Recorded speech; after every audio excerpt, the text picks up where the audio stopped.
You're listening to the LONGBOX CRUSADE podcast, episode 44, featuring Squadron Supreme's Hyperion versus Nighthawk, issue 4, cover dated June 2007.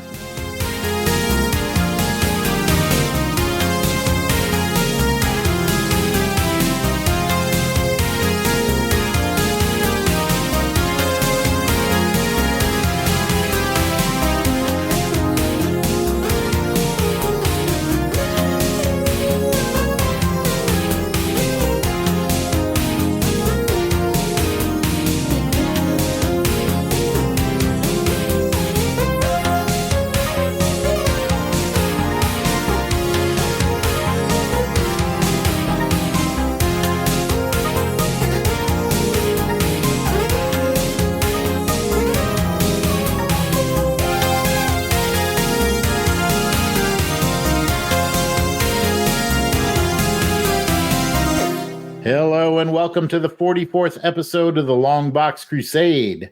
I am your host, Jason Albrick, aka Weasel Skull. What are we doing here? Well, the LONGBOX CRUSADE is a podcast where each episode, a random cover month and year is chosen, and then an issue is selected from one of the LONGBOX CRUSADE crew members' comic collection. Each episode, we will summarize, review, and reminisce about the issue, ads, and events of that time period. Who do I have with me today? Well, joining me for this episode is, we'll go ahead and start it out here with Jared Albrick, the yard sale artist, and he's going to tell us what his current crusade is in 10 words or less. Jared, take it away. Legend of Zelda, Tears of the Kingdom. Holy cow. All right, strong start. We're going to pass it over to Delvin, the Dark Web Williams. 10 words or less, what is your current crusade? Same old stuff as before. Oh, we are going strong today. Is there anything that can stop us? Is there anything that can stop us? And well, it's time for the founder of this very episode, this very network, our good friend Pat DJ Cristado Sampson. Come on, the bar set. Can you do it in 10 words or less? Editing Crusade Miss episodes for 2023. Nice. All right. Like I said, I'm Jason Albrick, the Weasel Skull. My current crusade is volunteering at the Nisqually Delta. That's right. I'm a volunteer now. Wait, volunteering at what now? The Nisqually Delta. What's that? Well, I could explain it, but it'd take more than 10 words. I have given you the exception to go over 10 words because I don't know what the heck that is. I don't know what it means either. So I live on the Puget Sound, the southern part of the Puget Sound, the South Sound, as it were. And around the Sound, you have estuaries or deltas where seawater and freshwater intermix. The Nisqually Delta is a national park and refuge, nature refuge, and one of the largest deltas in the South Sound. And they look for, the U.S. Fish and Wildlife look for volunteers to help staff it. So my nephew Ethan and me and my girlfriend Carrie are all now volunteers at the Nisqually Delta / Wildlife Refuge. And I'm going to walk around trails. And my job is to point out things to folks, help folks that are wandering on the trails, enjoy what they see. I can make up history. I'll be like, you see those barns right there? That's where Harrison Ford filmed the movie Witness. You know, it's not, but I'll bet it brings those people were built in. by Joe Pepitone in 1874. So they don't really do any good background checking then, do they? Or, not at all. Not at all. They're really desperate. No, that's what's cool about it. They teach you, they train you on all this stuff. And it's a lot of stuff that I do work in my real job. You know, I do a lot of work on the Nisqually Delta and many other deltas all around North Sound, South Sound, and everything. In fact, that's where my team that I lead does our work in restoring these nearshore ecosystems. And this is a way for me to actually get my hands dirty because I got to do all this. I'm old now, so I do stuff in offices, and you know, the young folks get to go out and do all the fun stuff. So now I can get out and do some fun stuff and walk around and learn and do some hands-on things and help me professionally. And it's just a good way to get outside, get some fresh air, and really just enjoy the beautiful, natural scenery that we get here living in the Pacific Northwest on Puget Sound. Very special. I'm enjoying it. I'm looking forward to it. Pat, I'm gonna need you to edit that down to about 30 seconds. You can cut all the rest of that. I think I will. But, guys, I want to take a moment. We are recording this a day after Veterans Day, and I just want to say thank you, Jason, Jared, and Delvin, for your service. Oh, thanks, Pat. So thank you very much. That's really kind of you, Pat. And yes, it's one of those special days for us, I think. Well, I speak for myself, but I reach out to some of the old crew, the old soldiers that I served with, and we're another year older, but we're still getting around. So yep, yeah, and just pass on personal thanks as well, and thanks to all of you veterans that serve, not just us three that are here on the screen now, but every veteran that is serving or has served. Thank you very much for your honorable service. Yeah, and the families too. Those that sacrificed while those soldiers were away. It's a calling. It's a way of life, and it's not easy. I take all the thanks just for me. It's all for me. I got some pie left in the fridge, Jared, from my Vets Giving dinner. If you want some. Oh, I'll take it. Thanks, Pat. Thank you for that, and for everybody that gave us shout outs on social media and all that stuff. We appreciate it. Seriously. Yeah. Yes. All right. Well, with that out of the way, let's go ahead and continue on here. And I'll just say, we invite you, all of you, to be a part of the show by submitting any of your comments and memories, be they vet memories or any memories of the comic books that we cover. And we can feature it as a part of a future show. So just reach out to us on Facebook or Instagram, X, or Twitter if you're still in that mindset. YouTube at LONGBOX CRUSADE. You can always leave a voicemail at 707-532-5269. And that's 707-532-LBOX. Pick up the phone. We hope you come along with us on this crusade to read them all. But before we get started with this episode and the issue review, let's take a quick podcast promo break. We'll be right back. Hey folks, this is Jared Albrick, aka the Yard Sale Artist and semi-regular co-host of the Longbox Crusade podcast with Pat Sampson. Pat came to me recently with a fantastic idea on how we might get the podcast community involved in taking some action to do some good. He called this idea Comics for Courage. Comics for Courage is a concept that came to Pat after I told him the fantastic true story of when I was stationed in Iraq during my military service. While there, I received a huge care package of comic books from the awesome folks over at Wizard and Toy Fair magazines. We had so many comics, we didn't know what to do with them all. Seriously, it was over 100 pounds of comics. So me and a couple of buddies took the bounty of comics we had down to the Give and Take library we'd set up in our headquarters building. And you know what? Within 24 hours, all the comics were gone. The bottom line here is that throughout history, World War II, Korea, Vietnam, Iraq, one thing remains a constant: soldiers love comics. It's quick, easy, fun reading that gives a soldier a taste of home and lets them escape into an amazing world of comics, even if it's just for a few minutes. So here's the best part of Comics for Courage. Pat and I aren't asking you to donate 1 cent of your money to Comics for Courage. What we would love is for you to donate your excess comics. You know, those ones that are just kind of laying around. Just drop them into a box or a big envelope and mail them over to supportourtroops.org. Their mailing address is Support Our Troops, 13617 North Florida Avenue, Tampa, Florida, 33613. Now, they will make sure those comics get distributed to random soldier care packages, and as a person who's been on the receiving end of this, I can tell you it will mean a lot. And if you'd rather donate money than give up a single comic book, trust me, we understand about that. You can donate through their website as well.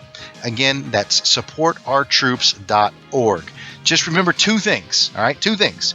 1, Make sure the comics have good, clean content. No nudity or adults-only comics, please. Those are the rules for any military member receiving goods downrange.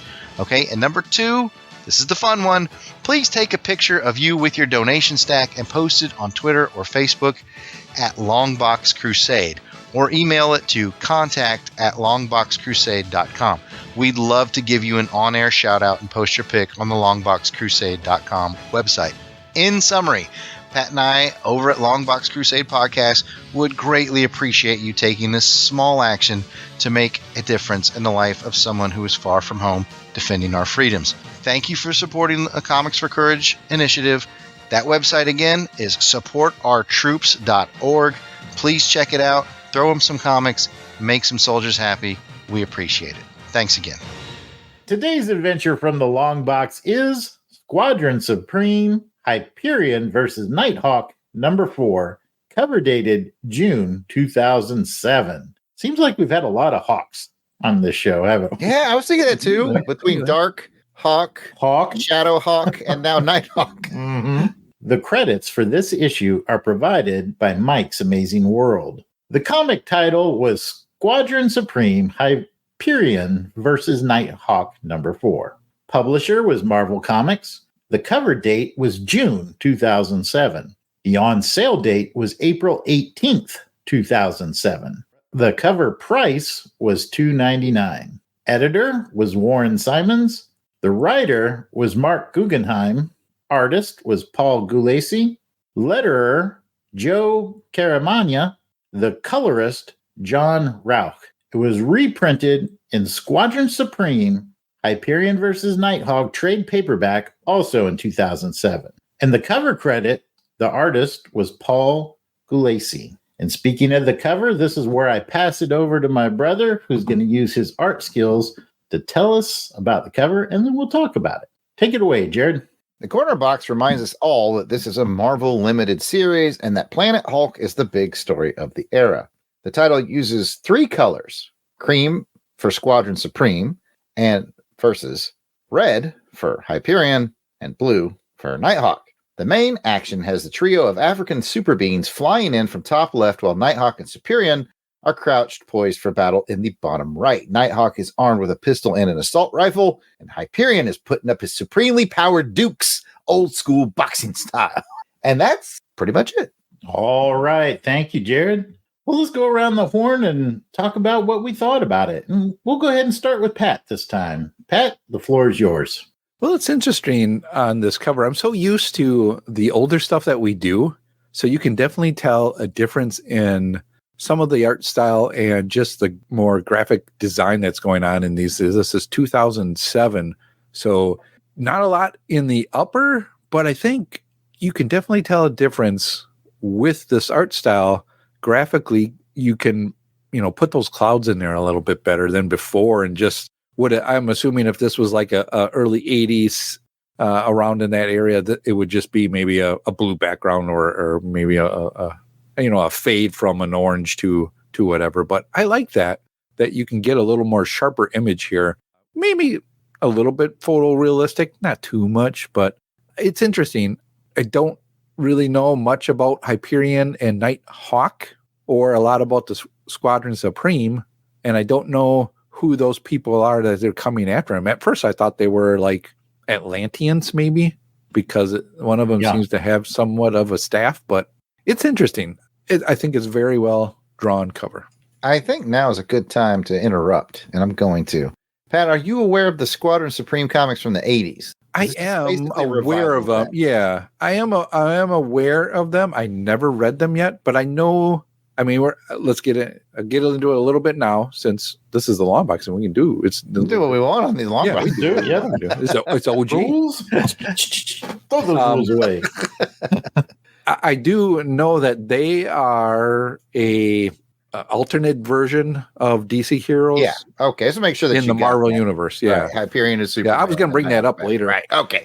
Just want to make sure that's good for everybody who's listening. In case you're not familiar with Squadron Supreme overall, that's exactly right. It started in the 80s. Our boy John Beatty was an anchor on that original series. Oh, really? And and Pat's got it. It's very much a DC analog. So with that, I will stop interrupting. No, I think those are all really good points. I really like Pat's point about the background. It is a little photorealistic, but seeing as how this is set in Africa, and you have kind of those colors and the background full of people. I thought that was kind of interesting as well. I'm not supposed to talk so much. Let me pass it over to Delvin and see what Delvin has to add. I don't know if I'm the craziest about Hyperion and how he's posed, like that kind of like bent over, like I don't know, looks like he has scoliosis or something. And that's probably the most critique that I'm going to give. I mean, because like the sky, yep, maybe it's photorealistic or not, but it makes for a haunting cover, which makes sense because the book itself was kind of haunting. And I was intrigued by the three well, I don't know if they're heroes or not. Let's just say the three characters that are moving towards the two that we know, Hyperion and Nighthawk. And Nighthawk looks like he has been in the middle of a war or a battle. So there's some good stuff going on there. They chose a darker tone for the cover. And again, just it fits the darker tone of the book. So there's a lot to like on it for sure. It's interesting that it kind of doesn't seem like a 404 cover. You know what I'm saying? Like usually 404, they're going to show like some big battle royale or something to like really pull people into it. And this one, it just seemed like they're telling a story of Hyperion versus Nighthawk, and they were okay with the story ending however it ended. Yeah, that's a really good point. And, you know, for the audience, I pulled this from a collection of quarter bin comics that I found scrounging around out there. Kind of like Pat, I don't have a lot of history with Squadron Supreme. So I was coming into this blind, and I thought the same thing, Delvin. I thought, well, number one, I thought, it doesn't look like he's versing Nighthawk. It looks like the two of them are versing somebody else. But at any rate, yeah, all good points. And I'm going to leave the best for last. Jared, you're the art expert, so go ahead, take it away. What do you like about this cover? What or maybe what don't you like about this cover? Well, the cover is very brown and tan in the background, and which does convey. When I first looked at it, I was like, is this one they go to the Middle East? And I was close because I think it's Darfur. Yes. Yeah. Okay. So it conveys that well, but it kind of reminds me of like every video game that was made after the Xbox 360 came out, and they all had like the Middle Eastern tan gray background. It just kind of washes out, but it works here because that's what we're here for. You could have punched it up a little bit by brightening Hyperion's reds and maybe a little bit lighter, bolder colors for Nighthawk, but I think they're really going for an overall tone, and I think that works well. It's Paul Gulacy. He's awesome. We would recognize him from having an amazing run on Shang-Chi, Master of Kung Fu, amongst a bazillion other things. He's done G.I. Joe work, and I mean, we could sit here. He's done some James Bond work, for goodness sakes. We could go on and on, but he's one of those artists that the second I laid eyes on this cover, I was like, yeah, that's Paul. I could see it a mile away. And it's good. It is good. I always think Paul, I think, tends to do his own inks a lot. And he did it in this book as well. And I often wonder if it wouldn't have a better, bolder look if he had an inker. But I mean, he's the man. So, I mean, I'm not going to sit here and second guess it. So it looks cool. It lets you know what's going to happen in the book. So it's a well-represented cover. And they did a good job as well. We can speak to this because I think Jason's got the original, but the rest of us, I think, read it out of the trade where they actually removed the trade dress. And he did a great job of knowing where that was going to go because there's nothing from there up, which puts a wonderful spot to put the titles. But that's about it as far as my thoughts on the cover. All right. Thanks, fellas. The only thing that I'll add, being a veteran, day after Veterans Day when we're recording this, it really bothers me when Nighthawk has a primary weapon that's magazine fed, and yet he has a belt of ammunition. Like, what is that belt of ammunition? He does not have any belt fed. He doesn't have any belt fed weapons. So it looks great, though. It does. I mean, visually it looks great, but it's kind of impractical. He gives them to Hyperion, who just throws them really fast because he can do that. Flicks them like this. Probably could. At any rate. All right. Thanks, everybody. Let's move along here. So I'm going to give you all a quick synopsis on what happened in this issue.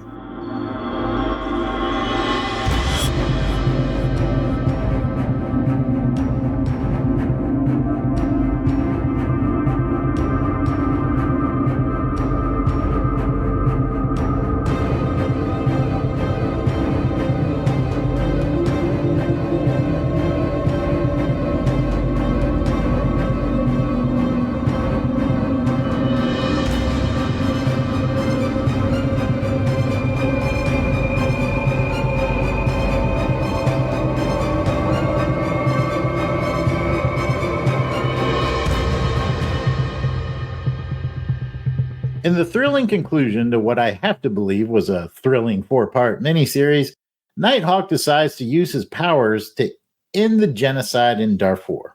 This is in conflict with his U.S. government mandate, and Uncle Sam sends his old pal Hyperion to stop him. Severely overpowered, Nighthawk breaks into a top-secret weapons facility and absconds with a weapon powerful enough to take down his erstwhile ally. Now free to pursue his agenda, Nighthawk begins to mete out justice to the Janjaweed fighters terrorizing the country. All goes swimmingly until he's confronted with Africa's superhero trio, who tell him in no uncertain terms that his African adventure is over. Teaming up with his former rival, Nighthawk and Hyperion battle the African team to a stalemate when they learn that there are no superhuman heroics that are going to end generations of colonization and conflict. What is required is heart and determination. So, time to go around the horn. And I'm really interested. I got the story order, but I'll mix it up because I know that Jared you don't like stories that have a political message. And this one kind of did, although it's a little dated, being 2007 and everything. I'm kind of interested to hear what your thoughts were with the theme of this story and what you thought about it overall. So get it out first, Jared. Let's hear what you have to say. This one I didn't mind so much. I really enjoyed when they brought Squadron Supreme back, and I believe it was like a Marvel, like a Max line. It was more of a grown-up comic, if I remember correctly. And so I enjoyed this era. I enjoyed the characters. I really, they've got two of my favorites here. They have Hyperion, who's, like Superman, a little more rough around the edges than Superman. If I remember his backstory in this version correctly, he's not like raised by a mom and pop Ken. I think he's like the government raised him, if I remember correctly. And I think you're right. I remember reading like a Wizard had a little something on it, and he was raised like by a mom and pop Kent, but it was like government controlled. Like it was an undercover mom and pop Kent. Yes, that's what it was. In the trade paperback of Not your turn, Pat. And I also go ahead, Pat. Back and go. So, Jared, basically, in the trade paperback of this comic book, it gives you a little description about who Hyperion is and also who Nighthawk is. Hyperion came from an alien spacecraft that crashed it onto the Earth, and a family picked him up, and then the government came in and took him over and trained him to be a killer. Okay, so that's what I said. Yeah. Basically, yes. What else you got? Did you actually have anything to add to what we said? And Nighthawk is basically a Batman person who has money and wealth, and his parents were killed in front of him. Value added. Thank you, Pat. All right, Jared. So, what did you think of the story? Back to what I was doing. So that was more for the listeners, and Pat actually filled them in pretty well. So, Nighthawk is very much Batman. He's very smart. Just one didn't bother me as much. As you mentioned, I don't like the ones that are grounded in like real political things, but I guess it was well done. I've always liked Mark Guggenheim because to me, like the biggest hook of like that's a big part of it. And he took advantage of that moment in history to kind of let people know stateside that these things go on, because we do live in a very, very spoiled and coddled bubble. If you ask me, I won't get on my soapbox about it, but it's letting us know that this is a real thing that's going on somewhere else. And I like Mark Guggenheim because he's able to do that. But the main attractor for me in this story is really Nighthawk and how he does, his bat prep, if you will, how he preps what I'll let somebody else talk about it, but like what the weapon was that he found to use to protect himself from Hyperion, which I thought was really clever and interesting. These are things that Mark does well. He doesn't let his geopolitical messaging overtake a really good storytelling with his characters. That's what I'm trying to say. And I thought that this was pretty good, pretty particularly good. And I could appreciate it for its grounded in reality thing that not a lot of Americans really know about. I mean, unfortunately there's a lot of this junk that goes on around the world that we're sort of insulated from. But he did a good job of keeping the characters and the story in the front, letting whatever his thoughts and message were take the back seat, but they're still there. I think he does that really well. So those are my thoughts. Good to know. Good to know. Yeah, like I said, I pulled this out blind. I had no idea what the story was, and when I started reading, I went, "Oh, the lion and the eagle all over again, baby." The lion and the eagle all over again. And you know what? I just remembered this too. This actually harkens back to the '80s story. If you read the original, I think it was a 12-issue maxi back in '84. I'm going to throw that number out, 3, something like that. There was a lot. They were doing this at that time too, because it was not only just let's see what Marvel would do with DC's characters, but like, how would this really work in the real world? How would it work if Batman took it upon himself to go stop a genocide and the government had to ask Superman to keep him out of it? That's tough. The original Squadron Supreme was about tough decision making, and they oftentimes didn't even make good ones. They made bad ones and they make things worse. Yeah. And I like that theme is carried over. So thematically, it really made sense. Very good. Let's pass it to Delvin and see if he has anything to add. Any part of this book that you really liked, disliked, anything what do you want to talk about, Delvin? I mean, I do have to smile, like when I saw the theme of the book and, thinking about current events and stuff like that. I'm like, oh dear God, Jason, can't you bring home? It was an accident. Where's Captain Carrot when you need him? That's what I was gonna say. No, Jared, I was gonna say. I missed it. What did he say? What did you say? Captain Carrot. It's like, how come you couldn't bring a light book like Captain Carrot? Now we're gonna have to do an inside joke thing for everybody so they understand it. When's the Captain Carrot episode coming? Yeah, when's that coming? The world will never know.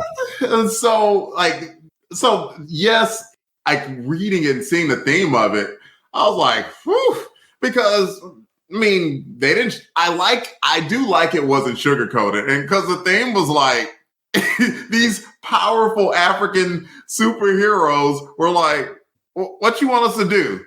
How we gonna fix it? What? Yes, we have literally all the power in the world. We can't just fix it with brute strength. That's not how this is gonna work. That is really not how it ever works. It's going to take day-to-day hard work. And I mean, and heck, you can apply that to anything. Think about that. Like this doesn't have to be a geopolitical thing. This could be a literal life thing. There is no magic pill for anything. All you have is day in and day out, putting in the hard work and putting in the effort to get the results that you want. Sometimes you get them, sometimes you don't, but that's it. The end. Like, no, that's political nothing. That's just real freaking talk, right? So there was that part of it, and I actually appreciated that. There was no sugarcoating it. There was no glad handling it. Mark Guggenheim came up with an honest solution, and I'm going to piggyback off what Jared said. It was good storytelling because you had Nighthawk basically just kind of point his finger at Hyperion. Nighthawk, a normal human being. Yeah, like maximize, like, like think like even in the book, he looked like David Goggins. Do y'all know who David Goggins is? If you don't, you should go Google him real quick. Nighthawk he looks like David Goggins. Goggins, okay. And so like you've got a David Goggins type character, like, so like basically the strongest a human being could actually be going up against like from another planet superhero, and he just points his finger at him and Hyperion falls over, and it's like, wait a minute. Like I know enough about Squadron Supreme to know that Hyperion is basically Superman, and he wouldn't just fall over like that. So the explanation that they gave behind it was pretty ingenious. Like, oh, okay, all right, that is believable. That is absolutely an acceptable response. So overall, even though I'm joking with my friend about bringing heavy themed comics, I appreciated the realism. I appreciated that part of the superhero story as well, and I appreciated the artwork. Nice. Yeah, I thought it was a really good story as well. I did appreciate the end of it, that at the end of the day, it takes everybody, like you said, working really, really hard to come up with a solution, and there's no superhero quick fix. Very interesting storytelling. But it's not me that folks want to hear from. They want to hear from the founder, Pat, DJ Christados. What do you got to say about this comic? I'll just kind of carry off of what Delvin said about what Nighthawk did to take down Hyperion. It was very ingenious in that way when you thought about it. And with the storytelling that was done, it made you think like there was really some really good tech involved to figure this out. And like, what's his kryptonite, so to say? What is it really? And to come to find out that it's just this really simple thing of mind over matter, really, is what it comes down to. And I thought that was fascinating. And in the storytelling, they didn't tell you that to the very end, because I'm like, wait a minute. You just see him, like Dom said, with pointing his fingers, like, bam, like they were playing guns and all that. And he's like, bam. And then Hyperion just goes down like a sack of potatoes. And I'm like, well, how did he do that? And knowing that he had some sort of tech, but what does it work? And how did they do it? Come to find out, what it really was interesting. Like everybody else said too, I wasn't sure what I was getting into on this one. I thought, oh man, Jason picked another one, just like everybody else. But I think what happened is you picked the right issue for this series for us to just kind of jump in, right into it, because we got the ending of it, but we got the gist of what they were trying to tell with this story towards the end of, even with the superheroes, you cannot even do anything to change the way the world is. Evil's out there and it's always going to be there. What can you do to change it? Not even a superhero can change it. It's going to take everybody in the world, everybody moving towards that focus and just going towards that goal to do it. And it's not going to take human strength or super strength to do it. It's going to take just normal humans to change their mindset and move forward like that.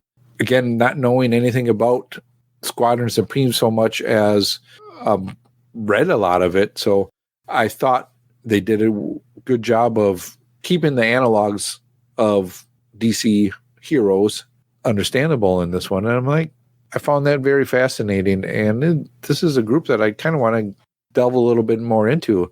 As Jared said, him saying that this was more of or that they delved into more of a darker area, even back in the early 80s on this, of, well, what if, DC characters were, this way and they were a little more darker. So they were more, oh boy, like, I want to say like the 2000s or, later on, early 90s, where they start kind of changing characters around and saying, well, what if they got a little darker side to them? What if they get a little, obsessed, or just, they're human. I don't want to say they're human, but they got some human tendencies too. There's always good and the bad that they struggle with and with inside. So very interesting story, and how it was all put together. Yeah, it was interesting. Like I said, just blind picked this book, and I almost put it back, because it's like, man, are we just going to read issue 4 or issue miniseries, and nobody's going to know what's going on? And to bring back what you said earlier, I thought it did a really good job. I understood what had happened to this point, and it left enough for me to want to go back and read the first 3 issues. So I wouldn't have mind watching and reading some of the earlier issues just to see the fight between Nighthawk and Hyperion. That would have been kind of cool to see. I think that probably sounds like it kind of played out over the other issues. And so that was kind of the meat and the potatoes of that. Yeah, and the backstory of the African team. I would have liked to know more about them as well. And the backstory of why Nighthawk cares. Yeah. Yeah. Like, good point. I mean, yeah, he's an American. Like, why does he care necessarily? I wasn't sure too. Did he know somebody, or did somebody hire him to try to free the person that was in trouble? Yeah, who knows? Who knows? It'd definitely be worth going back to find out. Second round, we're going to talk about the art. What did we think of the interior art, the panels, the layouts, the inks, the colors, all that good stuff? And we'll start out with Delvin this time. Delvin, what did you think of the interior art? I don't really have much to say about it. I thought it was good. Not just good. Like, we don't rate it, but if 5 is average on a 1 to 10 scale, I'll be looking towards that 7 or 8 scale. It's one of those where you would, if you were a fan of the Squadron Supreme and you saw that Paul Gulacy was drawing it, you wouldn't be mad about it, because the man put forth a more than professional effort in this miniseries. It's because you know how it is. Like, sometimes you get excited for a run of a book or something, and then they loop you in for like 6 to 12 months, and then like they go with like, penciler they found off the street X, and then it's just like, oh, I don't really want to collect this book anymore. Like, but you won't do that on a mini series that you at least want to see some sales for. And if I were looking at that and I had any interest whatsoever in Squadron Supreme, I would pick it up because it does look good and the interiors look good. All right, Pat, anything to add to that? I would agree with Delvin. I think this is 2007, so I think they really come into the more digital designing, digital colorization of this as well. I think it is very helpful in this. The layouts made the story go and flow good for me when I was reading it through. I could totally understand it and see the story that it was telling through that. It's a little darker in this one, but that is the nature of the story they were telling. I think as a artist, or probably as a colorist or whatever, I think you would probably say, hey, this is a little darker, so let's kind of set the tones of color to use in this to make you feel that. And then when there was some bright spots, you could definitely see that in the comic. Yeah, definitely dark tones, color tones throughout. That's something that I noticed for a book set in Africa, where you would kind of picture the stereotypical bright scenes, lots of sunlight, lots of dark in this comic. Jared, anything to add there? Anything that caught your eye in particular? I mean, it's Paul Gulacy. He's awesome. It's always good to see him. I kind of always think of him as a late 70s, early 80s artist, but here he is in 2007, proving he can still do it. He's doing his own inks, and he probably did ink heavy just by looking at this, which means the colorist kind of had to go along with that. And I think they planned it from the beginning to have that darker tone that you guys are talking about. I think that's why Paul went with the heavier inks. And I just want to point out that my favorite thing about Paul is he's not like, we talk about facial expressions a lot in the New Warriors, especially after the new guy just took over, whose name I'll remember one of these days, Delvin. Derek Robertson. And of course, we always think about Justice League International with those facial features that the artist did on that. And Paul's not really known for that, but I think he does really good subtleties in this one. Just a couple examples for listeners out there that might have a comic. There's a part where Nighthawk in a civilian garb is talking to like a computer guy, and he's got a real good raised eyebrow expression. The computer guy does, like he knows he's doing something bad boy, but he's kind of interested in doing it. Another great facial expression moment is when Nighthawk doing too many arcs. Nighthawk breaks the wrongfully imprisoned girl out of jail, and it's the meanest you'll see him in the whole book, when he just destroys that guard, because it's just horrible with that stuff, and we don't necessarily need to go into it.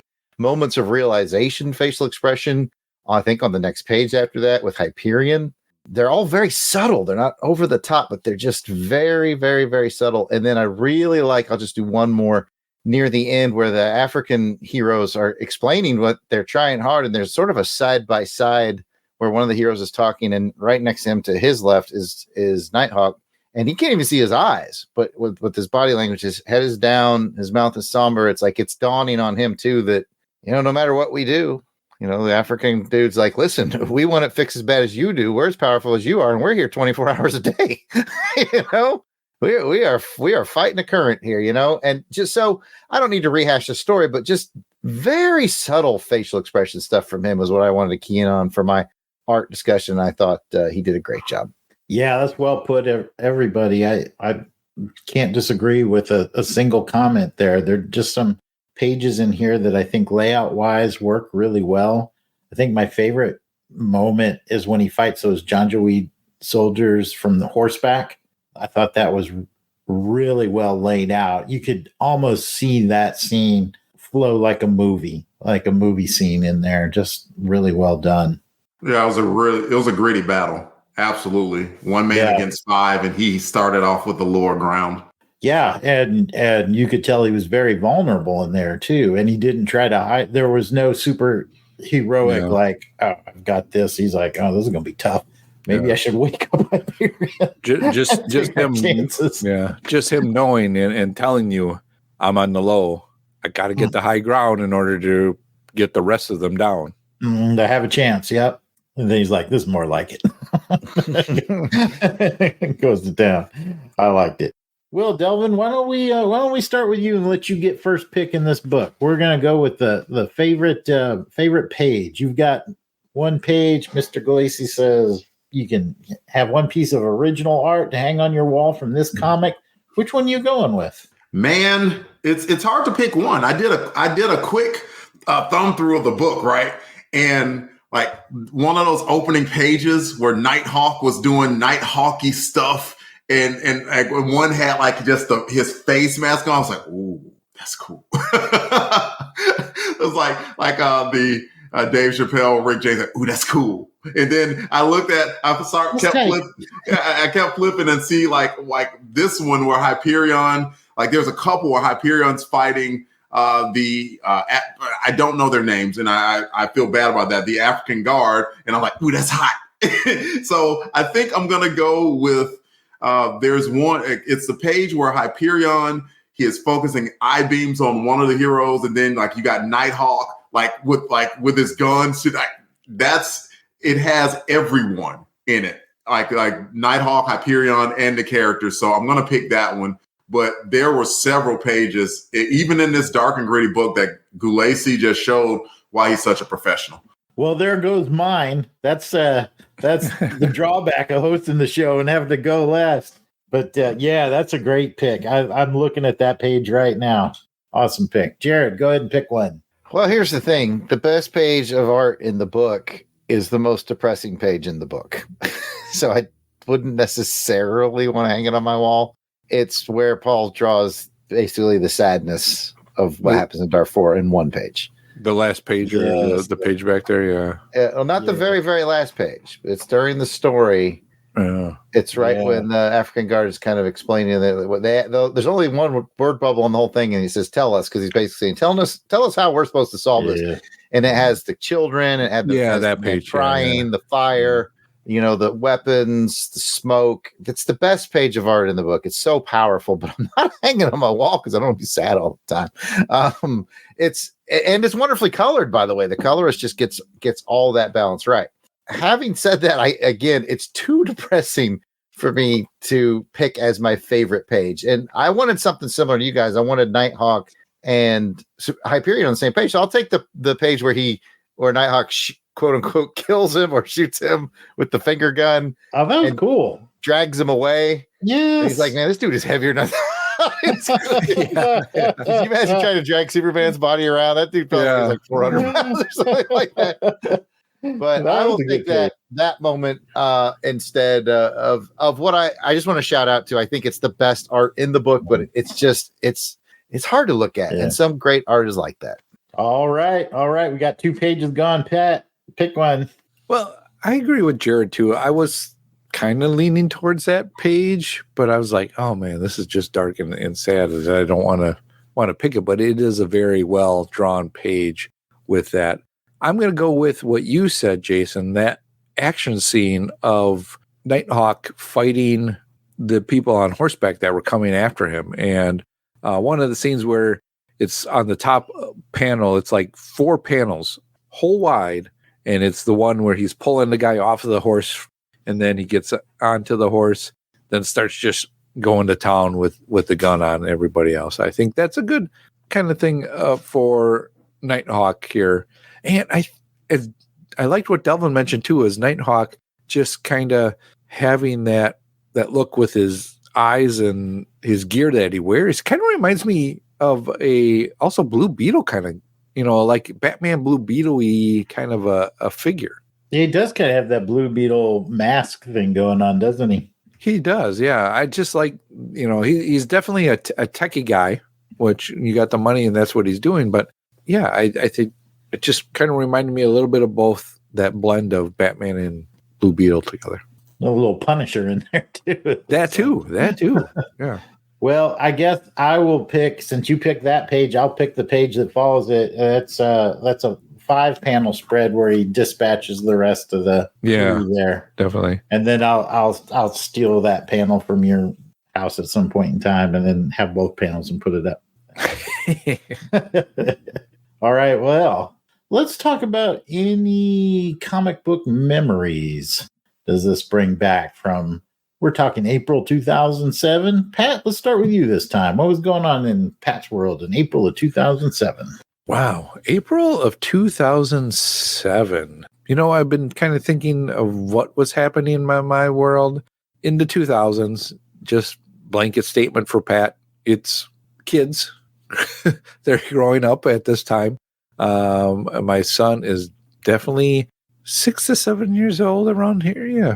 Around that time. So I'm getting him into the Spider-Man. As we'll get into the ads, you will see that this is definitely a Spider-Man era that's happening here. So I'm going to say at this time, what would happen is my son would go to bed at night, and we probably weren't the best parents, but we allowed a little TV in the bedroom, and he would go to sleep watching the DVD of Spider-Man 2. What is that for, Della? That's not good? No, DVD's nuts. Oh, DVD nuts. Okay. Yes. Okay. Well, I'm glad you support me at least. Yeah. No, I can't tell you how to raise your kids, Pat. Also, I had a TV in my room growing up, like, for what it's worth, and I would do homework watching TV, and did just fine. But I would remember. So I had to buy another copy of Spider-Man 2 because I called it handsy. The kids got, the kids get all handsy with the DVD, and it gets all scratchy because they put it in and they get it all handsy, and you can't get it to read anymore because they get to a certain spot and then it would be like it freeze on the DVD. Those are the memories I remember. And those were good times of just the enjoyment my son got of a superhero. And to this day, he is a superhero fan, and thanks to the Marvel cinematic universe that has become, we just went and watched the Marvels together as a family. My wife, my son, and my daughter, all 4 of us together in a movie theater watching a Marvel movie. You can't beat that. Was the movie any good? It was all right. All right. I see Jared. He's ready to comment. Probably on the Marvel movie, but we'll keep it to the memories of 2007 on this. Great memories from Pat. Let's pass it to Jared. Jared, what's going on in your world, in Jared's world in 2007? April 2007, I just got back from Iraq in February of 2007. This was a big time of change for me because our son was very, very young. He was just about to turn 1. I was leaving the Air Force, starting a new career, moving to a different state, just got back from Iraq. This was a hopping time for your boy. And this was the waning days of me reading comics. So I must have just squeezed this one in back in the day because once Jordan showed up, comics kind of had to go away. Just didn't have really a lot of time for him anymore. So yeah, that's what was going on with me. Just happy to be home, happy to have survived, and more importantly, every person in my unit that I was in while I was there survived as well. So that made me very happy and very strangely connected to this book. Very thankful to be home in the protective bubble where we enjoy a lot of amenities. If you notice in the very last thing in the book, like I think it was very much on purpose. What did he say? What did the rich Nighthawk promise the people he would bring them? Water. Clean water. Yeah. That's very American of us to try to solve in like a priority order, like try to solve some country's priority number 28 problem, while number 2 is clean water.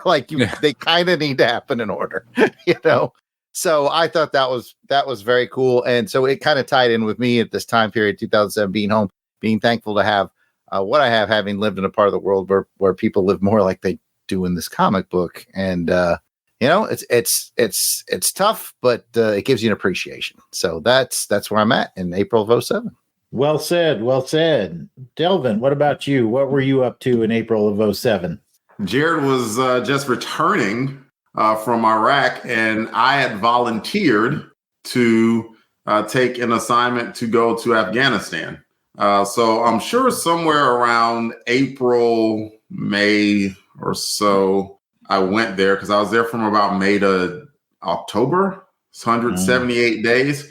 And I know at some point I had to go home and tell my folks that I had made this decision, which my mom was not exactly happy with me for making that decision. But I made the decision mainly because I wanted to experience what a lot of my friends and comrades had gone through. And as you can see, I'm alive and mostly well. So I came back mostly unscathed, which is something that some people's friends and families and loved ones did not have that opportunity to do. And so I'm forever grateful and thankful for that. But I'm also forever grateful and thankful that I received a little bit of perspective of what it was like over there. And not just being over in Afghanistan, but also being a troop that was deployed, because like Army, they deploy like entire units together. Air Force, they sent my butt over there alone. and I, about driving down to the very desolate from Camp Bagram down to Camp Eggers in Kabul, Afghanistan. I admit, I told myself I was going to be honest with my emotions, and I admitted to myself, I was like, if somebody came to me right now and was like, Captain Williams, we made a mistake. Like this was not a billet that meant to be filled. It was meant to be filled, and we can send you back home tomorrow. I would have taken it. I would have taken it in a heartbeat, because that ish was lonely, and I gained my perspective though. Like I apologized to two of my best friends in this world, Jared being one of them, about writing them, and because I didn't understand. I didn't know how freaking lonely it was over there. But I had a great experience. And it's something I wouldn't trade for the life of me. I really wouldn't, because I truly do feel like I have an understanding of what it is to go over there. So that was the start of that journey for me. So yeah, and I think it's fitting to tell that story, especially since even though it's not going to come out for a few months, that this was around Veterans Day time. So it was, I think, a super appropriate story to tell. That's interesting. Yeah, you and Jared were both experiencing those moments. I had gotten back from Iraq. My tour in Iraq went from 2004 to 2005, which I had just done a tour in Kosovo, got back, and then got sent out to Iraq after that. So I was back stateside in 2007, and I was in year 2 of my undergrad. It took me a while to finally go to college with enough discipline and resources to actually make it through and get my undergrad degree. But I was studying political science and international relations at the time, which kind of applies to the theme of this book a little bit. My oldest son was, he must have been 12, and my younger one, 8 at the time. So yeah, I had 2 precocious young boys running around at the time and trying to get my undergrad degree at St. Martin's University. Still reading comic books though. Got to make time for the important things. You know what I'm saying? Bless your heart. My favorite part about Delvin's story is when he tells his mom, and she's kind of upset that he's going to a war zone. And of course, Jason and I's father had been in Desert Storm. Yeah. And so when I told my parents, my dad was like, they were like, well, bye. They they're like, don't get shot. It's like a Tuesday to them. There was no emotion involved at all. I don't know if my parents even knew, or if our parents, Jared and I have the same parents. I don't know if they even know I was in Iraq. My parents and I, we went out for a dinner because I went back to Montgomery for something. I don't know my parents for dinner. My last dinner with them before I deployed, and I was like, I was a little emotional, but I was like, man, this might be the last time I ever see you. And my dad was like, yeah, you'll be fine. And my mom was like, see you later. Coming up, Buttercup. Don't forget to change your underwear. Yeah. They're like, yeah, you'll be fine. I know my dad listens to the show, so I know deep down you were worried, Dad. I know you were. Guys, you were total stiff upper lip on that one. Yeah, I don't know. They might just now be fine. No, I think they know now that I deployed, but I don't know at the time if they did or not. Yeah, interesting times. This is a good one for the times for all of us. We were all going through some stuff. Was it something you guys could discuss that you were going over there? Like, did they say you could say, "Hey, I'm getting deployed over there"? Mm-hmm. Mm-hmm, right. Yeah. We're not SEAL Team 6, man. None of us. I thought you were. I thought you were. But yeah, you guys just. Well, I mean, in fairness, when I worked for Third Army and I worked with Special Forces teams, there were times where I got deployed and I couldn't say where I was going. Sure. And they would, and we would fly out in the middle of the night, and I'd have to tell the wife and kids and. Don't know when I'll be back. You can't say where I'm going. Don't know when I'll be back. But this was not one of those times. This was a rotation. So it was all 1st Infantry Division, or most of it, deployed. We had 3 brigade combat teams that deployed. But at any rate, nobody wants to hear war stories. They want to hear about Nighthawk and all the goofy stuff of this show. Well, that brings us to the end of this part of the show. You got a question or a comment? Send us an email at contact@longboxcrusade.com or make a comment on Longbox Crusade X, formerly known as Twitter, Facebook, Instagram, or YouTube. You can call us and leave us a voicemail that we just might play on the show. Leave us a message at 707-532-5269. That's 707-532 LBox. Take it away, boys. Pick up the phone. Very soft. All right, we will be right back.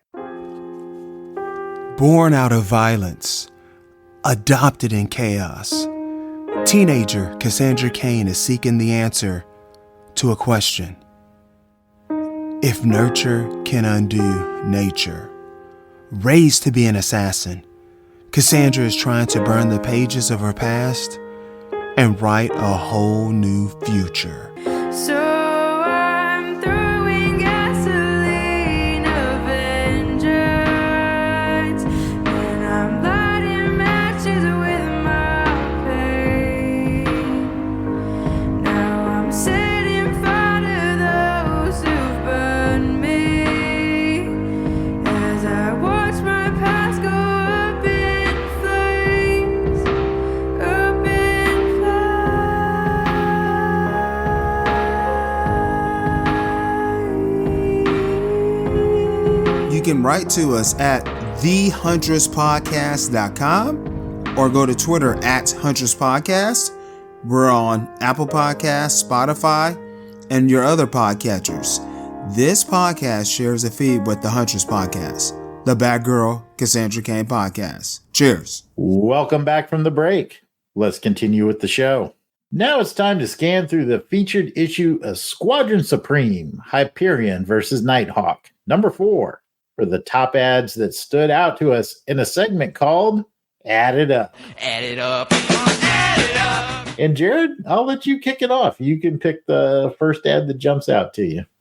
Plenty of interesting ones in this one, but I will snatch up, as you predicted in our text thread, Mass Effect. Apparently, Mass Effect was coming out in 2007, and I ended up being a big fan of the Mass Effect game. In fact, I beat the original trilogy and Andromeda and enjoyed my time with all of them. They're very cool space-based RPG action games. A lot of fun. I remember really enjoying my time with Mass Effect. So, yeah, definitely caught my attention. All right. I kind of knew you were going to go with Mass Effect. I knew that one was going to be taken. Delvin, I was a little unsure of because Delvin's a big Spider-Man fan, and there's a lot of Spider-Man ads to choose from here. But he may surprise me. Maybe he likes Old Spice. I don't know. Delvin, which ad are you selecting? I don't mind Old Spice, but yeah, I'm gonna talk about Spidey. And in this case, just the very simple house ad that says, "What would you do with one more day?"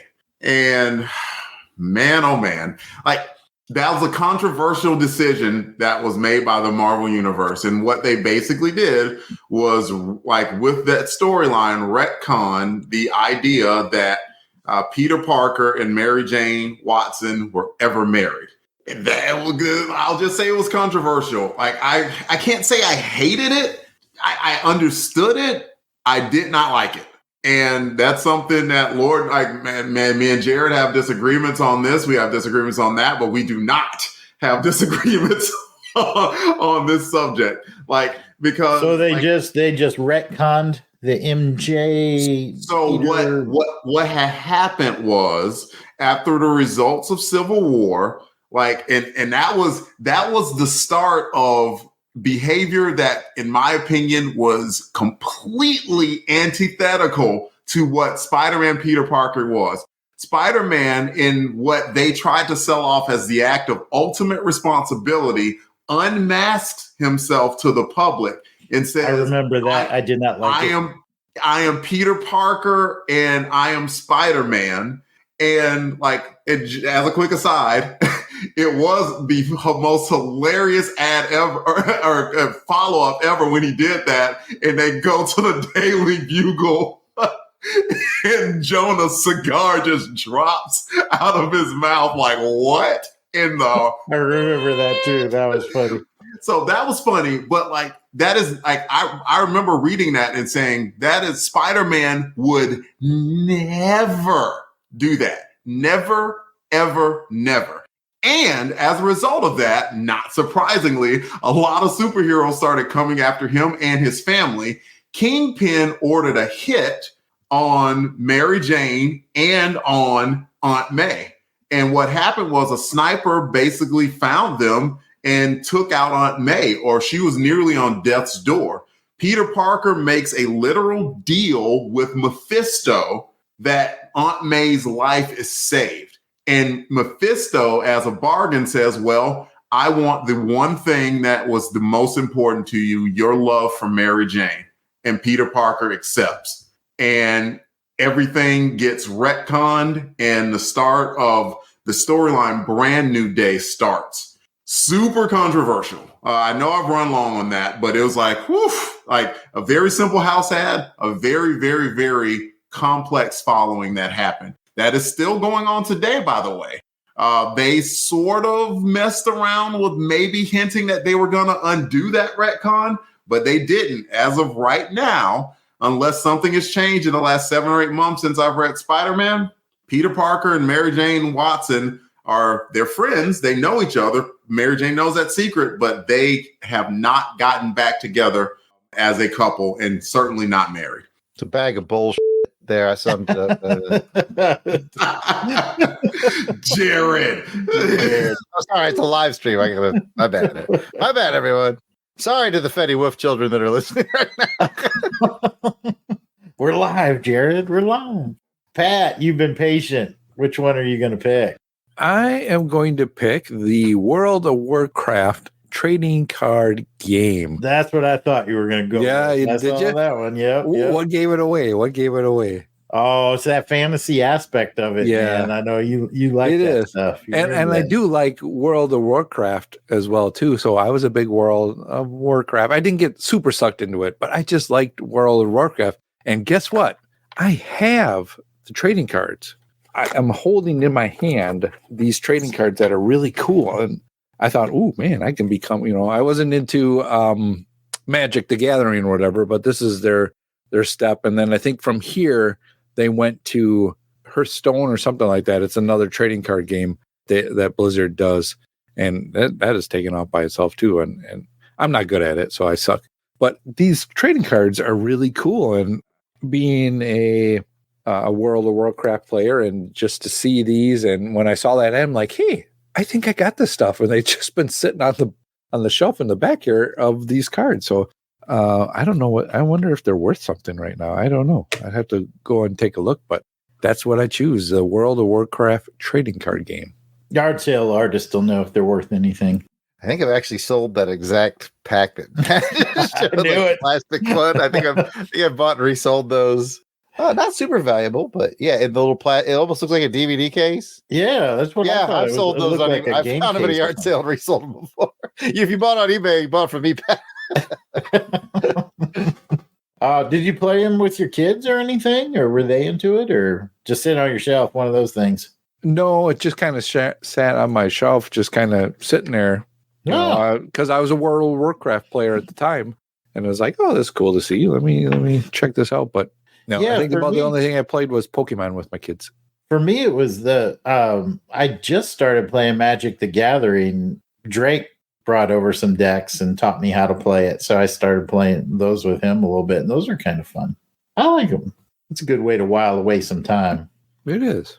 Well, I think that just leaves me, and I'm going to pick the Spider-Man 2.1 movie. I love Spider-Man 2. I thought that's one of my favorite superhero movies of all time. Even with these new Marvel movies, I really like Spider-Man 2. And I didn't know there was a 2.1 with bonus footage and everything until I saw this ad. And so now I kind of want to see it. So this ad is still working to this day on me. So now I want to see Spider-Man 2.1 and see what this extended cut, this bonus footage that I've been missing. Maybe there's footage of Dr. Octopus and Peter sitting on the couch sharing a bucket of chicken. Yes, man, yes. Man, that chicken scene needs to be in that movie, man. Oh, man. Straight up eating your chicken, son. that will forever be like the best punk out move ever. Even if Otto didn't know he was doing it at the time, like when he found out that Pete was Spider-Man, like even off panel at one point he was like, I was screwing his aunt and ate chicken in his house. Chicken. Oh, when he goes for those wheat cakes, there are no wheat cakes left in the fridge either. Oh, I'm sorry, Peter. The chicken and the mashed potatoes and biscuits are gone, but there's some coleslaw left if you want. Wait, that was your son. That was your son when I came to my son did, but Jason and I dirty in that exact way, man. Ate all chicken. Oh man. Oh goodness. Okay. We're journeying on in this quest here, and we're gonna go way back in time. With the next segment we call Way Back in Time. Once again, it is time to take another revealing peek back into history. What famous date shall I set it to today, Mr. Peabody? To June 2007. Got it. Well, we've got a couple things going on here in June of 2007. And we'll let Pat pick one out this time. What's going on in the major news that tickles your fancy, Pat? Oh, well, there's a big one that's going on, but I'm going to save that one. Well, if Delvin will take it, but he may not take it. We'll see what he says. I'm going to take the top one. It is June 4th. Designer Ralph Lauren is presented with America's Fashion Legend Award by Oprah Winfrey at the CFDA Awards in New York. So Ralph Lauren. I don't know if I've ever had a piece of Ralph Lauren clothing or anything like that, but if I did, I think it'd be cool. I remember I don't know if he's still, that up there in the fashion design or whatever, as far as clothing that you can get, but Polo, cool. man. Yeah, I was Ralph thinking Lauren. Polo. Oh, Polo. Oh, He Polo. owns Polo, so I'm certain you've worn it. Yeah, if not, I sprayed it on myself once in a while. Right. After my Drakkar days, I moved up to, or Brute. I went from Brute to Drakkar to Ralph Polo. Yeah. Okay. I was always a big Derek Zoolander fan myself. I don't know why he didn't win this year, but you dare lick my mon capital. It is because he only has one look, Jason. It's one look. That's right. I feel like I'm taking crazy pills. All right. Well, since we heard from Delvin, why don't you pick the next one?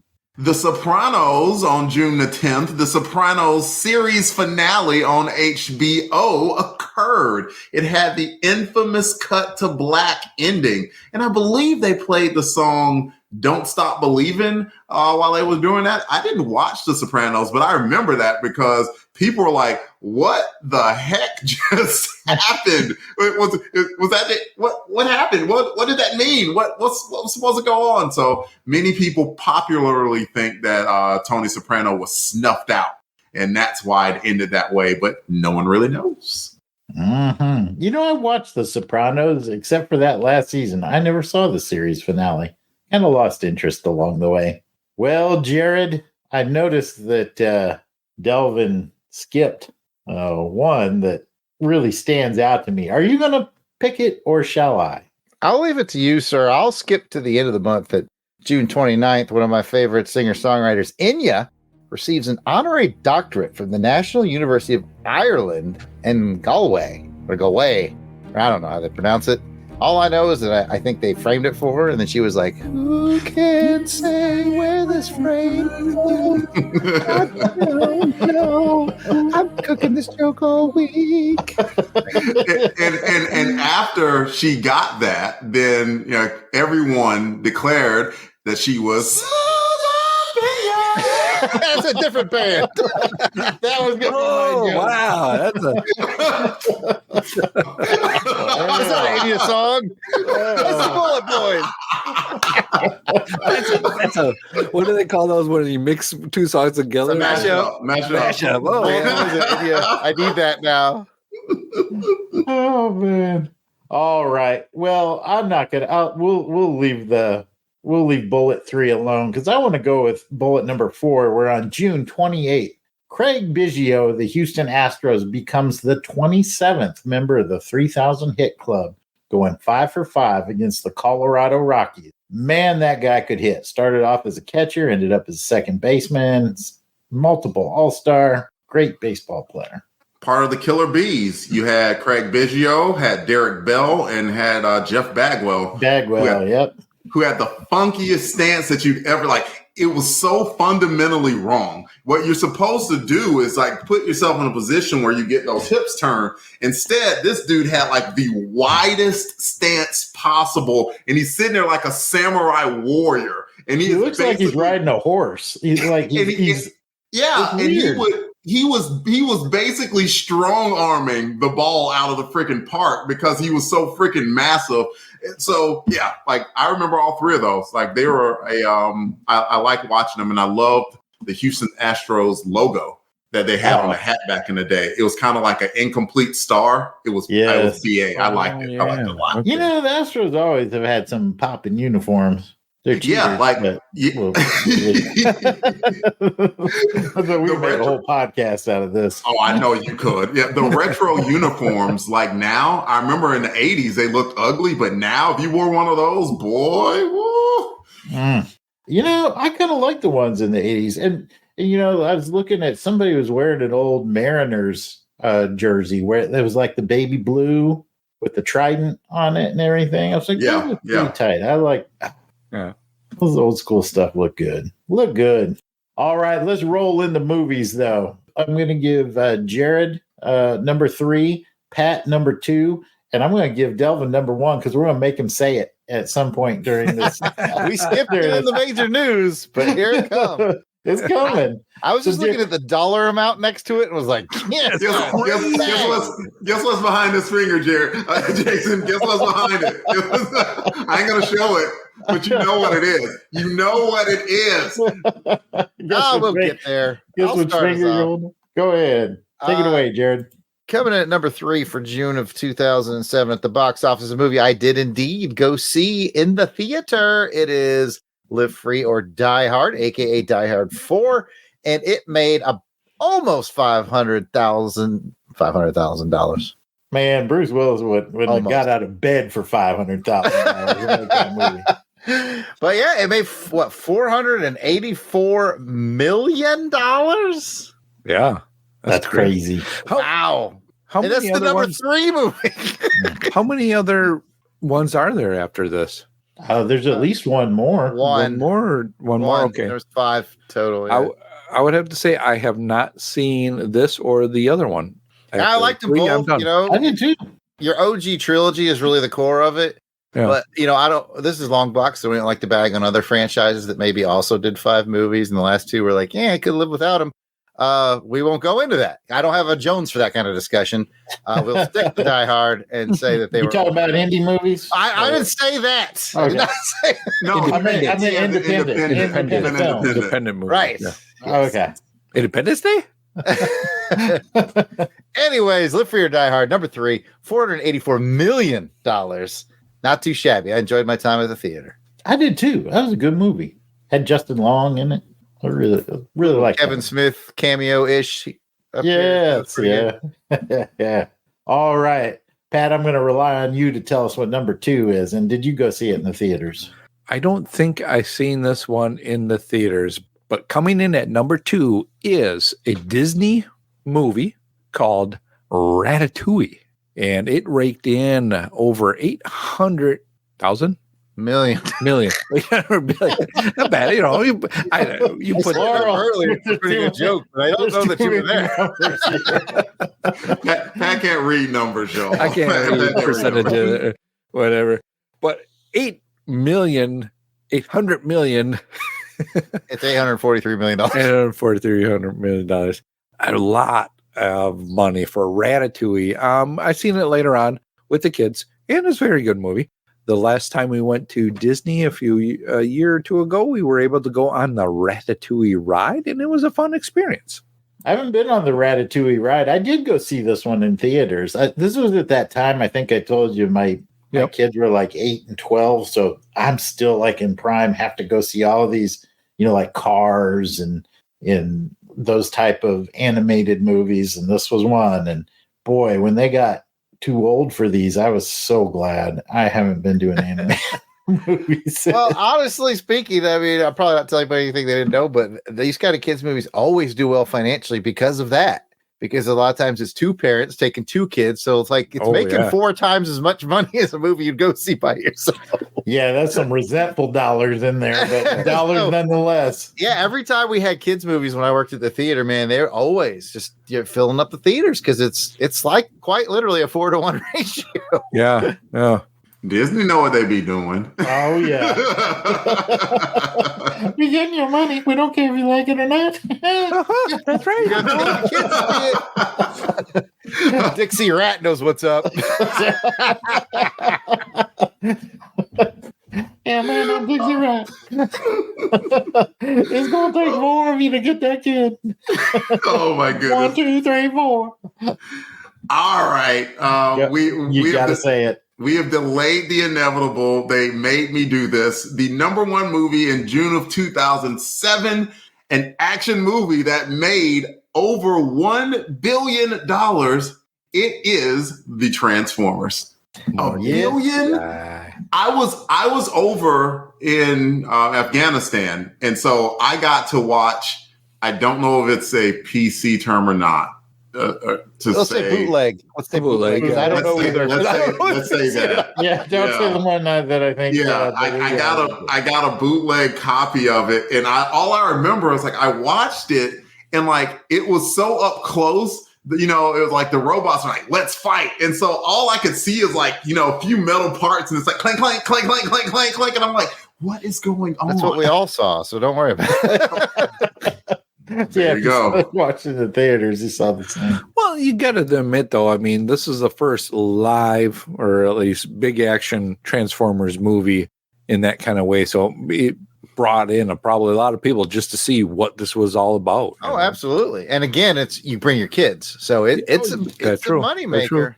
I have mixed feelings on this one because like the effects and everything were pretty good, pretty entertaining. But I think it's one of those where, this was a passion of Delvin's growing up. So his tolerance for any BS in Transformers is going to be about this much. Yeah, that's true. But here's what I'm going to say. Look, Michael Bay can make a movie that you want to watch. There's going to be just ridiculously over the top action. There's going to be some scantily clad woman in there running in high heels with running in high heels and a crop top, and probably, there's going to be things that the viewing audience would want to go and see in an action movie. He knows how to do that. And that's what he did with Transformers. So like while it's not ever going to be a favorite of mine, at least know that I understand the hustle. So, did you like any of the movies? Like, I thought Bumblebee was pretty good. Oh yeah, but Bumblebee isn't a Michael Bay movie. Like, they moved on. I don't know who directed it, but Bumblebee was as soon as I even watched like the opening, like 5 minutes or whatever, I'm like, hey, look, it's Transformers that look like Transformers, and not like some weird metallic crystal meth nightmare. Like, it's like great. Like the only one that he got right was Optimus Prime. Like, because if you can't get Optimus Prime right, you cannot get Transformers right. It is Optimus, Maurice Feldman, Aloysius Prime. Like, you got to get him right. There you go. And he did. So, like, again, that's another credit to Michael Bay, to where even in the Bumblebee movie, they didn't change the look of Optimus Prime because you shouldn't. They got Optimus Prime right. But like, it's like I was off board as soon as they were like, oh, we're making Bumblebee into a Camaro. Man, what? Why? And the answer was probably because you couldn't get a Volkswagen like deal or contract out of it, and you couldn't get Camaro. Like, if I had to think about it now, that's probably the reason. But the fan in me, like, in the younger fan in me of 16 years ago, I saw it and was like, boo, boo, Bumblebee. Oh man. Let's keep going, y'all. All right. Well, we had enough fun with that one. Now we're going to go into the top 3 songs according to Billboard at this time. I don't know either, Jason. I'm checking out. I'm with you. I'm checked out, brother. So, let's just go around the horn starter. We'll go Jared, Delvin, Pat. Give Pat the number one song. Yeah. Go ahead, Jared. Take it away. I pulled up the sheer script to see what they were a few days ago, and I felt like Jason looking at every script we've ever done that wasn't in the 1980s. It's his own fault on this one. He chose the comic. He should have known. I just picked it out of the box. I can't remember any of these songs, man. I had too much else going on in my life. This was my crazy summer. So I know. Coming in number 3 is "Girlfriend" by Avril Lavigne. I know. Hey, you. I don't want you. Oh, okay. You. I thought it was like, if I was your girlfriend. No, not Avril Lavigne. She's rock. She's per rock. She rocks it. Things you forgot. But I was your man. Now that you're helpless. But sometimes those are things that being. It's a Prince song. Moving on. I kind of had a feeling it was, but okay, Pat. Good effort. I still don't know it. Delvin, what was number 2? Number 2 was Ratatouille. I'm kidding. I know where it is on the script. I'm just kidding. Number 2 is Buy You a Drink, Shorty Snappin' by T-Pain featuring Young Jock. I only know the chorus and I can't even do that well. So I kind of know it ish. Pat, can you bail us out at all? No, I don't know. Buy you a drink, T-Pain. have a Coke and a smile. I've heard of T-Pain. Shorty. I don't know. I think from the Lonely Island Boys did a song with T-Pain or something. I had some T-Pain earlier, but I got some pills and I cleared it. All right. We're old. Pat, bring us home with number 1. Coming in at number 1, Makes Me Wonder by Maroon 5. And I don't even know Makes this me one. wonder how that one went, because I can't remember. Yeah. I don't know either. To believe in, 'cause I don't believe in you anymore. Okay, I remember that song. I am marooned on Don't Know It Island. I'm sure you did a good job, Delvin. I just got nothing. Yeah, when you listen to it, like, I mean, it's Maroon 5. Most of Maroon 5 songs you've probably heard, and it's like, Oh yeah, because they're kind of ubiquitous like that. So yeah. Yeah, it's got Adam Levine on it, and I remember that song because my daughter was a Maroon 5 fan, but I didn't remember the name of it at the time. So that brings back some memories of that song. I definitely understand that one. Mm-hmm. His daughter was a Maroon. I'm only listening to this when she's not in the room, ironically. Just so I stay hip. It's You're just always like you have a Hanson T-shirt, so I can never trust you. I like Hanson. You got to mbop. Yeah, you got to mbop it. You got to mbop. Yep. Well, let's wrap this up and just admit we're old and we don't know these songs. Now let's get to the feedback part of the show called Crusader Comments. And we are thrilled to kick off these comments with special shout outs to our Crusaders Club members. These are the fine folks that have joined our crusade. They enjoy priority seating as podcast guests, early access to special Longbox episodes, voting to help determine show content, backstage access to live recordings, and so much more. These are the fine folks reaping the benefits and giving some much appreciated support to the show. And Helica Wolf. Ow! Auburn Elvis. Bill Bear. Blasted or Stash It. Braxton Underwood. Captain Entropy. Clark Westfield. Clinton Robinson. David Collins. The Battle Wagon. Ezra Gallo. Not the Battle Wagon. Gary Viola. Gene Hendricks. Gerald Yellow and Gerald Blue together. That makes Gerald Green. And because I'm Jason King like that, I know what he was talking about. Jason Lady.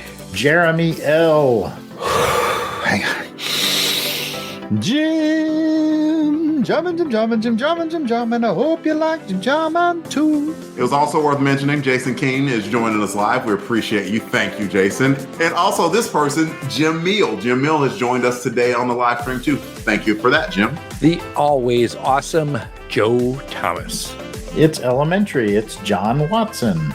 Josh Strickland. Candace Ward. The MVP, Kathy Bright. In the chat. Cluck Trent, a.k.a. Mark Ross. I mixed it up. Lucy and Matt Passo. I, too, mixed it up. Trevor Maxwell. That's 3 for 3 of the mix-ups. W. Miranda. Mixing it up. Well, since we're doing it this way, in honor of Veterans Day, we'll do it how we would do it in the military. Last name first, first name last. Devins, PD, 1 each.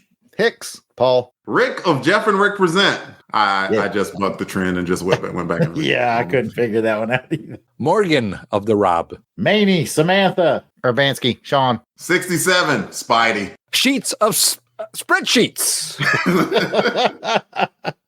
Cronin, Steve. Price, Timmy. Pennington, Tony, also joining us in the chat. And the cop of Toronto, the one, the only Toronto cop. If we missed anyone on our list, we do apologize. Please keep in mind that we record these episodes well in advance of release, so if you're a recent addition, we should be adding you soon.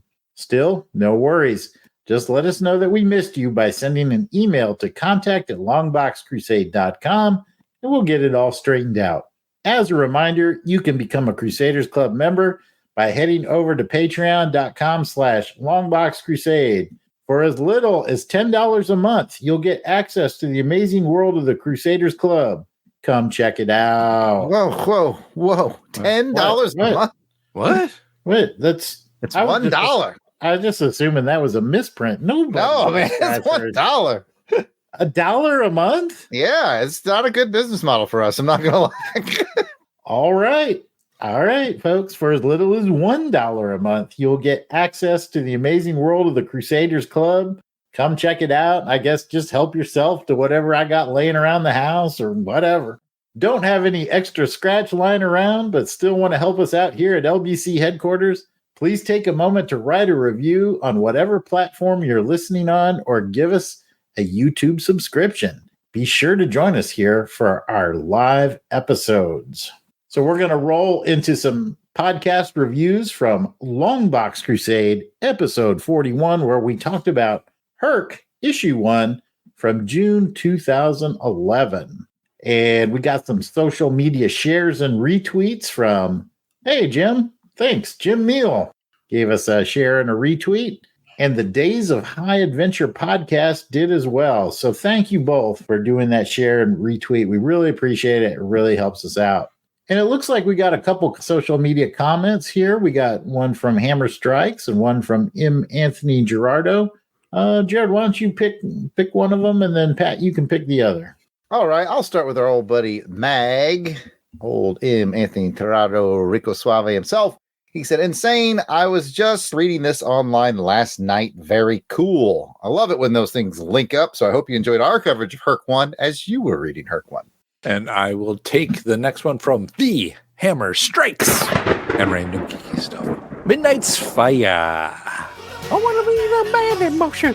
I want to be just a pair of wings. I want to be open Alice. Midnight's Fire. What gets you? Huh?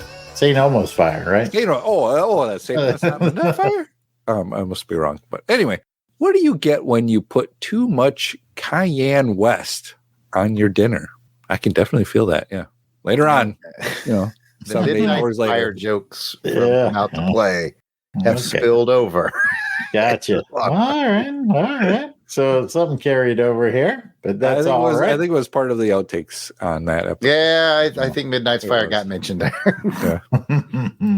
All right. Well, you can call us, leave us a voicemail that we will play on the show right here. Hey, Longbox Crusaders.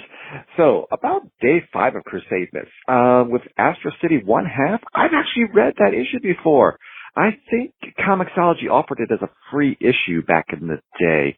And boy, it was such a great story. I really need to get into more Astro City. It's got a great rep, and I've seen one other issue. It was really great. So I need to pick that up. A really good pick for Crusade Myths. So, y'all take care. Merry Christmas. Hey there, it's Tim Price calling about day 9 of Crusade Myths. You know, you covered a great book today. I love Kingdom Come. I especially love the peanut butter flavor version. And oh wait, that's Captain Crunch. Kingdom Come, right, the comic book. Yeah, I have all 4 issues of Kingdom Come, and I got the sequel called The Kingdom because I was an easy mark for all that. But you know, the base series Kingdom Come is definitely required reading for any DC Comics fans. So, you know, that one gets 1,200 candy canes. I'm just saying right now, 1,200 candy canes. You know, give it all the candy canes. It needs to have them all. So yeah, thank you very much, Crusaders. Merry Christmas. You can leave us a message at 707-532-5269. That's 707-532-LBOX. And Jared and Delvin, I want an impromptu duo this time. 1, 2, 3.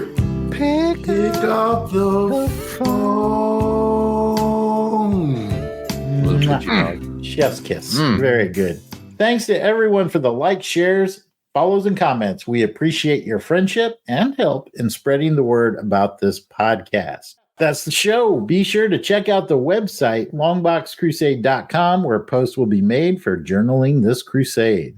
I want to thank my good friends Pat, Jared, and Delvin for joining me on this episode. And before we go, let's find out where the listeners can find us on the internet. Delvin, go ahead and kick us off. You can find me on Twitter X, DEE_RAY1977. You can find me on Instagram, Delvin Ray. What about you, Pat? Well, Delvin, I'm glad you asked. You can find me on the Twitter at Christatos01. Jared, where can you be found? I am at Yard Sale Artist on X and Facebook and Instagram. You can check out my artwares at www.theyardsaleartist.com. I think that leaves Jason. You can find me on Threads or on Instagram, all at Jason Albrick.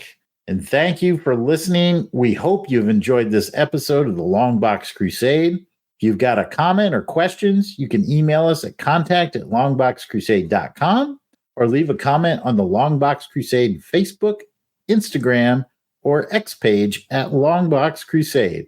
Until next time, take care, and please join us for the next episode as we continue on the crusade to